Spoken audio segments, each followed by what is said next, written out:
The ArriveCan app is topping charts left and right. It cannot be stopped. It cannot be contained.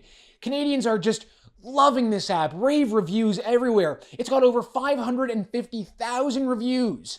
It's got a 4.5-star rating on the App Store. The ArriveCan app has more reviews on the App Store than Snapchat, Twitter, Amazon, Disney Plus, Google Maps, and Gmail. Chart-topping numbers, record-breaking numbers for the ArriveCan app. And what I wanted to do was, since this is starting to catch on, people are starting to ask themselves, hey, wait a second, I thought Canadians hated this app. I thought this was like the worst thing ever. It is. It is. This ArriveCan app, which, as we know, and as I've said many times on the show, is nothing more than a government loyalty test. This app is designed to track your data, to determine your vaccination status, to figure out how much you travel, and to really see who is a loyal servant to the state. Are you going to bow down, take orders, and do whatever Justin Trudeau tells you to do? Or are you going to be one of those Canadians that says, no, this is unconstitutional. There should be no barriers of entry to my returning to my country, which is absolutely accurate. This ArriveCan app, as many Canadians know, is a disgrace. It is a national embarrassment. So I want you to do something here.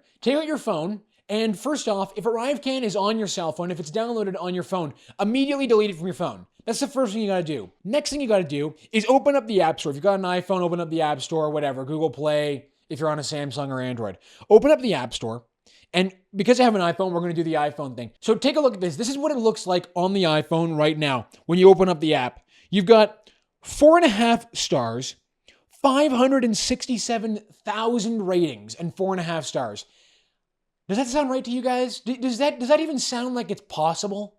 Does it even sound possible that ArriveCan has more reviews than Google Maps? And with 567,000 reviews, they have a 4.5-star rating? So I decided, let me see these reviews, because there's no possible way that you've got these long, glowing reviews, 5-star reviews for this wonderful app. This wonderful app that is definitely not invasive of your privacy, that is definitely not a constitutional violation. And so sure enough, I checked these reviews, and take a look at this. This is what it looks like right now.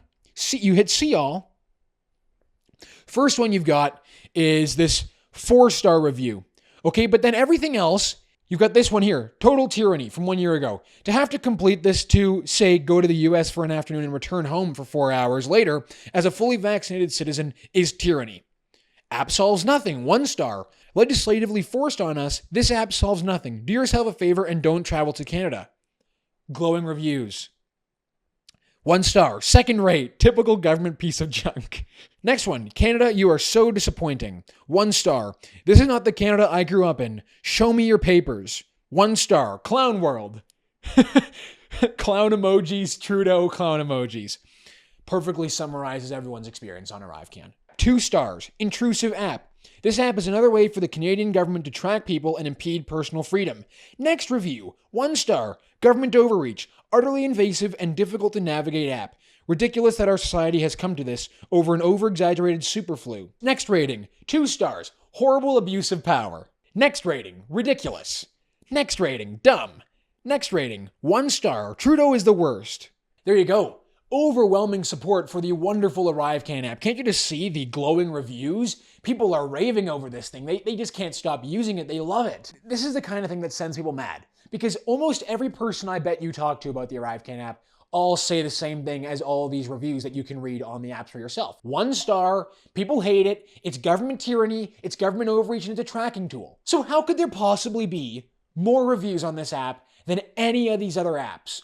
And how could it be 4.5 stars? How could that even be possible? I don't even know if people who actually like what the government is doing appreciate the app. Do you think a lot of people, maybe they do, because some of these people are nuts. Some of these people, these COVID zealot freaks who just force everyone to wear N95 masks and go crazy. Maybe those people love it and they actually like the app, but part of me even thinks some of these people just wish we didn't have it in the first place. Something seems a little fishy with the ArriveCan app ratings.